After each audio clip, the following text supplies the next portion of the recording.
ரசூலுல்லாஹி ஸல்லல்லாஹு அலைஹி வஸல்லம் ஒரு செய்தி சொன்னார்கள்.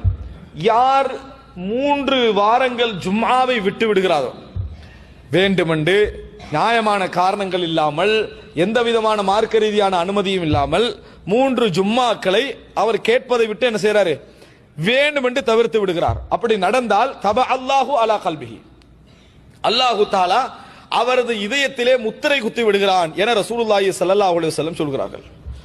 முத்திரை குத்தி விடுகிறான் அர்த்தம் என்ன தெரியுமா? அதுக்கு பின்னால் அதுல என்ன செய்யாது, எந்த விதமான மாற்றங்களும் ஏற்படாது. அதான் லாஸ்ட், அதனுடைய லாஸ்ட் நிலை அதுதான். எது கடைசியா இருந்து அதுதான். இதுக்கு பிறகு குறைஞ்சிக்கொண்டு போகின்ற ஒரு மனநிலை தான் என்ன செய்யும், ஏற்படும் என்று ரசூலுல்லாஹி ஸல்லல்லாஹு அலைஹி வஸல்லம் சொல்றாங்க. எதன் காரணமாக சொன்னார்கள்? உலகத்திலேயே உள்ளம் மாறுவதற்கும் உள்ளம் செயல்படுவதற்கும் உரிய முதல் ஊடகமே காது கொடுக்கிறது. முதல் ஊடகமே எது? காது கொடுக்கிறது என்பதை நாம் என்ன செய்ய வேண்டும், புரிந்து கொள்ள வேண்டும். முதல் ஊடகமே ஒரு செய்தி நமது காது கொடுப்பது.